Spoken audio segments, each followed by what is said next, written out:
This is a song about vegetables. They keep you regular. They're real good for you. Call any vegetable, call it by name. The Mothers of Invention, one of the wildest rock groups of the 1960s. Led by Frank Zappa, the Mothers were outrageous. You either loved them or you hated them. And Zappa himself was called both a madman and a musical genius. All the vegetable will respond to you. We could jam in Joe's garage. His mama was screaming, his dad was mad. We was playing the same old song in the afternoon, and sometimes we would play it all night. Now, 15 years and 27 albums later, Frank Zappa is still controversial and still going strong. All we did was bend the string like... Frank Zappa, you have been described as weird and outrageous. You call yourself a person with no commercial potential, and yet by any standard, you have been successful. How have you managed to achieve success being weird and outrageous and not commercially viable? Well, I don't know. There must be something about Frank Zappa that enables him for almost a generation now to have gone through one group of loyal fans and is already developing another. What does it? It helps if you don't stop doing it. And if you keep doing it over and over and over again, then somebody is bound to hear it. What are you doing? I'm providing an alternative form of entertainment for people who can tell the difference. That would necessarily limit your audience, would it not? You'd be surprised. Americans are really smart people. You're bothered by the conformity of the American people. Well, I'm bothered by the way the American people are treated. And I take the time to point out to some of the American people who might not have noticed it already that they have been treated unfairly by their educational system, certainly by their government, and also by each other. I just remind them of that every once in a while.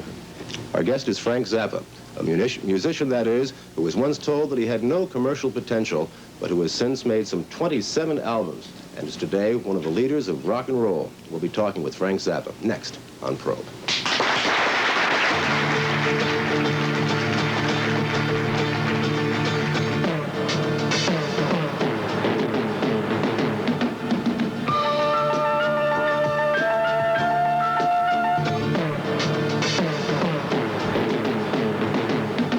Zappa, all of us generates an image in others, whether we like it or not. What do you think is the image that is perceived in you of other people, and what would you like that image to be? I don't do that much television. I don't do that much radio interviews. For the last 15 years, I've done an immense amount of interviews with print, and I stopped this year. I'm so glad that I did. And I think that most of the things that have gone into the public imagination about the kind of a person I am are the result of the work of people in the journalistic profession. And I finally said, forget those people. I like to do television, do radio, because the people who are seeing me talk can see what kind of a person I am and hear it in my own words. But if you do it with a journalist, they always translate you into whatever they think the public wants to read, and then that is further transmogrified by the attitudes of their editor to conform to the specifications of the publication that it's in. And usually in rock and roll publications, they portray me as some kind of a villain by which to make, you know, I'm the extreme over here, and then everybody else is these cute guys over here that are doing the real music, and I'm the weird guy that they hold up for contrast material on the side. I just got sick of doing that. Let's talk about the cute guys for a moment, if we may, because I think as a result of the kind of writing that you're talking about, there's a public perception about them, and it's not always positive. We hear a lot about sex, we hear a lot about drugs, we hear about groupies, we hear about talent that perhaps is not really there, although an image that has been created for them perhaps is, and that's made them commercially successful. Do you fall into any of the categories that I've just mentioned with regard to the stereotype? You didn't mention any categories, did you? All you did was say, you know, you threw out some words there that everybody says as soon as you hear about rock and roll. Exactly. Hey, drugs, sex, groupies. Yeah. You Yeah. know. But do you find yourself, your own lifestyle, caught up in any of this, or is this the stuff that's being written inaccurate about the others?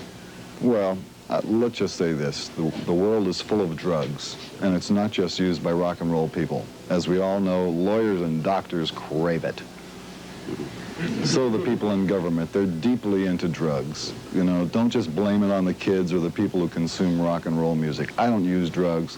I don't think that there's any reason why a person should have to use drugs to have a good time. I don't get drunk. I'm not a teetotaler. I just don't find that those things are useful to my lifestyle. As far as sex goes, the more the merrier. Just pile it on, because there's never been a drug or a drink invented that was as good as sex. So let's go for the sex and skip the rest of the stuff. And as far as groupies go, they're still around. They come for us, they come for other bands. There are girls who are groupies for a particular hall. You get to town, there's always a bunch of girls that are going to be at that hall for whoever shows up there. It's their escape hatch because they live in a town where there's no action, and the most fun that they can have is to go to the place where the rock and roll groups come in and participate on the fringe of that activity, and that's their social life. And the reason they do that is because there's nothing good on TV. Here we go again.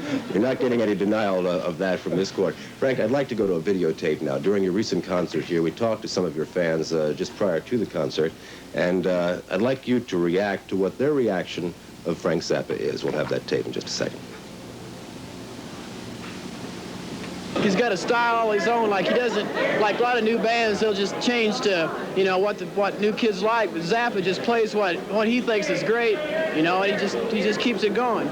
Frank is one of the most intelligent musicians there ever was. He's got a lot of weird music, and I do like the weird music about him and stuff, like the Gonzo's Pancake House, so, you know, about the Huskies and stuff.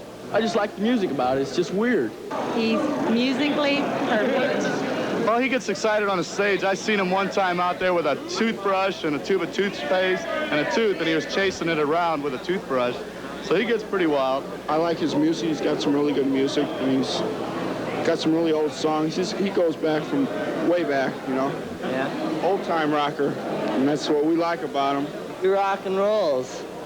I mean, he jams out, man. Wild show. A lot of people just like him because they think he plays rock, but he's not. He's really more of a jazz musician than anything else. He's really helped out a lot. Anybody gets into rock and roll at 40 years old, what can you say about him? But he's got to be great. What do you think?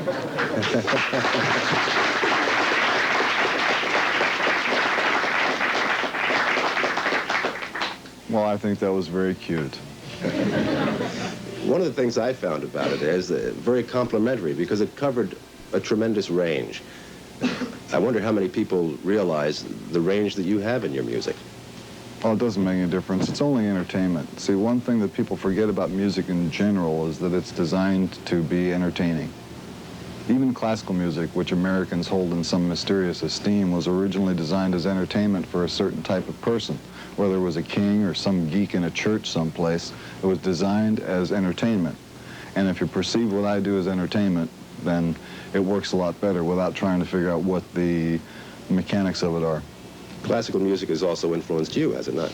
I enjoy classical music, yeah, I listen to it. And I write works for orchestra and chamber music ensembles. But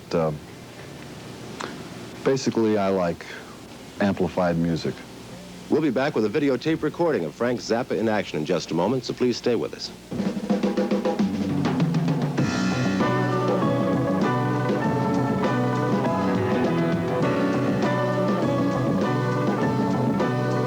Traffic.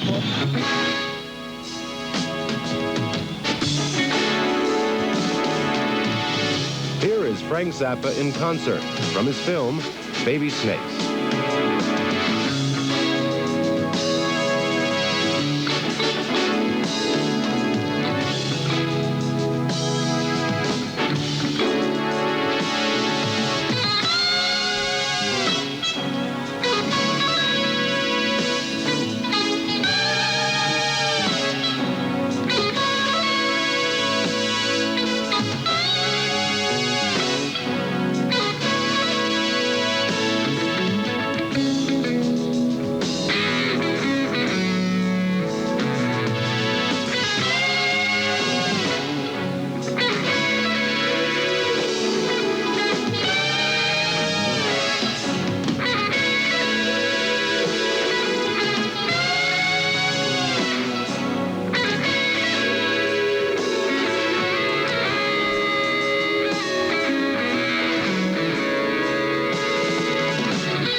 something of a reputation as a perfectionist, and it occurs to me that it's hard to achieve perfection on tour because the acoustics are different every place, the halls are of different size, the audiences are different. Is it possible to achieve it? And if it's not, how badly does it bother you if it does at all? Well, it depends on what your idea of perfection is. I invest a large amount of money in the equipment that is available these days to improve the sound in halls. I have a lot of stuff that wasn't available years ago that helps to make things sound better in a live performance. And we try the best that we can to make things sound as close to a record, only much louder, in a concert situation. But as far as getting everything exactly right, every note right, every mix right, the audience doing what they're supposed to do because they're part of the show also, this will never happen. There aren't a great many halls in the country where you could even come close, I suppose. A lot of them aren't built for this sort of thing. Pardon? Not in this country. Yeah. In Europe, though. Well, I know there's two in Europe that I like that sound really good to me. It brings to mind something we talked about before we went on the air, Frank, and that is that your acceptance in Europe seems to be greater proportionally than it is in this country. Yes, it is. Statistically, we're much more popular over there than in the United States, and that's mainly because in the United States we don't get much media exposure. Most of the people who know my name don't have any idea what I do. They know my name because there was a poster of me sitting on the toilet, or they know my name because of some rumor that went around or some legend that persists about me or something like that, but they don't know what I sound like. They haven't the faintest idea. And the other thing that's funny is in the United States, some people even think my name is Fred Zeppelin. What do you think of the new wave music, and who are some of your favorite acts currently? Well, I think some of the new wave music is interesting and entertaining, and a lot of it is just product. Can you specify anybody that you prefer at this time? I wouldn't say there's anybody that I would give 100% endorsement to. I've heard individual tunes that I liked. Have you heard Typical Girls by the Slits? It's a pretty nice song. Who influenced you the most, Frank Zappa, in your own music? Is there any single performer, writer, composer, what have you, that influenced you more than another? Well, when I was getting my musical education, which consisted of going to the library and listening to records, the people that I enjoyed the most were Johnny Guitar Watson, before he was disco.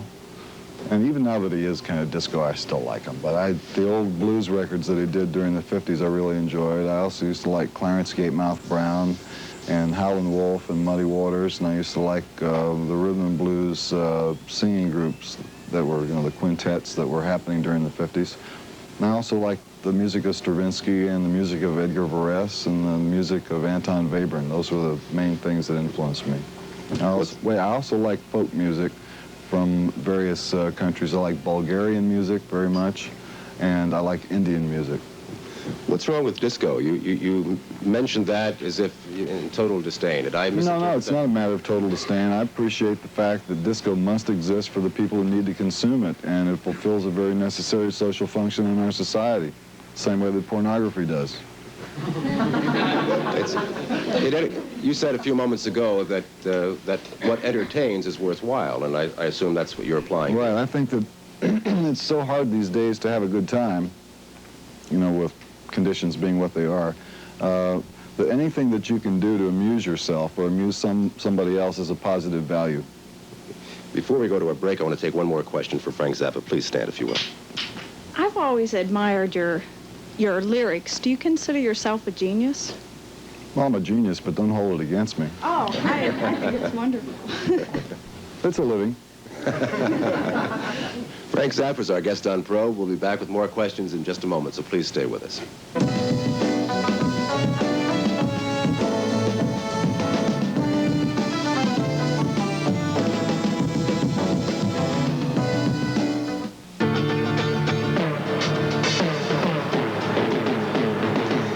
I'd like to ask a question about obscenity.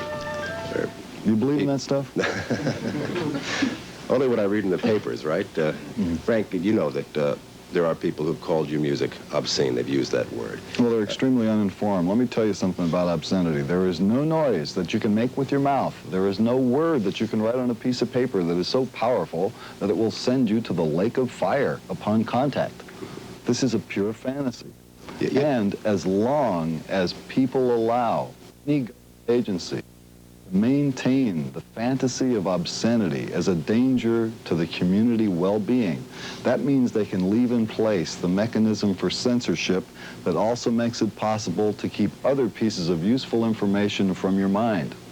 Is that why you're doing it? Is that why you do the kinds of things you do to prevent this from happening? I mean, do you feel like it's an not a omission or matter of anything? being a crusader. It's the point is that I'm an American and I have a right to say whatever I want in the most expedient way that I feel is necessary. And I write lyrics that are based on the way I talk and the way the rest of the Americans that I know actually use the language. It's current usage American language. And there's nothing wrong with it. What I want to know now is, what is a thong rind in the song Andy? Well, you know, there's a certain kind of a girl that likes to wear those cheap rubber shoes you get at Woolworths, you know? And when you wear them, there's a certain kind of a girl that has a certain kind of a foot that develops a certain kind of a bunion-like, rind-like, grunge-like, growth-like object on the aforementioned foot. And that's a thong rind. All right. In the album One Size Fits All on the credits, you mentioned a TV show. What happened to that? It's tied up in a lawsuit that I'm involved in right now.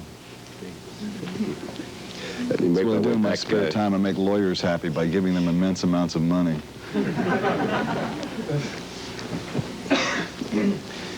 Did you ever, Frank, give any thought to perhaps changing your style at all to become what might be called, quote-unquote, more commercially appealing, where you can make maybe a lot more money, be better known, that sort of thing? Actually, I could make more money if I would just go out and do a lecture tour. I've had amazing offers to just go someplace and stand there and talk.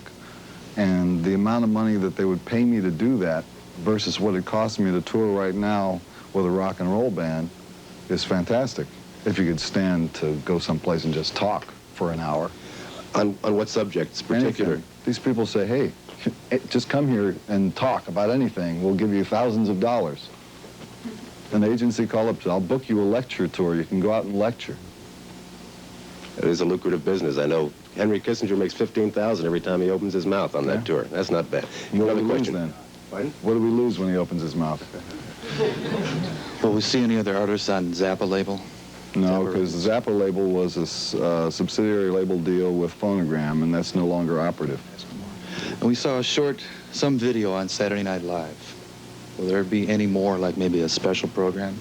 Or do you find too much complications in the censorship being on Well, TV? the biggest problem about doing anything worthwhile on American television is, and it's the same problem with radio, you have people who are business types, accountant types, who are looking at the bottom line, and they try and evaluate what your potential is based on how many records you sold, how many concert tickets you sold, what they think they can get away with on the air, and usually when they run me through a computer, I don't come out too good.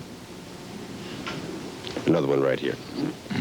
Shift gears. What about the political aspect of America now that Ronald Reagan is president, or will be soon? Do you have any opinions, or can you voice them at this In time? 1967, the Mothers of Invention used to perform a song called Sell Us a President, Agency Man. It was about Ronald Reagan running for president. And the last line of the song was, from the heart of Old Death Valley to the ruling of our land, a simple trick, you simple pigs, just the way we planned. So your prophecies come true. Right. Yeah, unfortunately. If we can stop for a moment and talk, just expand upon this. Much discussion since the Reagan victory of the new right, the moral majority, and what have you. Your thoughts about that, and what the influence of this group, these people, could mean to you and could mean to your music, if anything. Well, people have a funny idea about the kind of person I am. I'm really very conservative. You know, in substance, there are things that Ronald Reagan could say that I would agree with in theory, but it's where it's coming from that bothers me. And how the words got into his mouth. You don't know who drew the stuff on those little cue cards he's using. You don't know what's in his mind. The man is obviously fronting for somebody else, just like all the other people we've been seeing for the last few years in that office. When you spend millions and millions of dollars to get elected, and it's not your money, you owe people some favors, don't you? And when you get in there, you're going to have to deliver the goods to the people that put you in there, or something bad's going to happen to you. And that's what bothers me about the American electoral system. Ever since Nixon first started spending like $20 million in advertising on an election, you scratch your head and say, who's paying for this? And ultimately, we pay for it the hard way. You know, it's really easy to get on television and say stuff that you think people will agree with, you know? Because a guy's drinking a beer, he's watching TV, yeah, sounds pretty good to me, yeah, oh, I'm going to get my job back, yeah, everything's fine, oh, I'll vote for this guy, you know? And the next thing you know, zip, no rights anymore. You said at the top of the program that the American people are very smart. They are. Not all of them. Let's leave it on that note. Time has run out. Frank Zappa, thanks so very much for being with us today. Thank you all for being with us. We'll be back next Sunday at the same time, 5 o'clock. We'll be looking for you and hope you'll be looking for us next Sunday at 5 on Probe.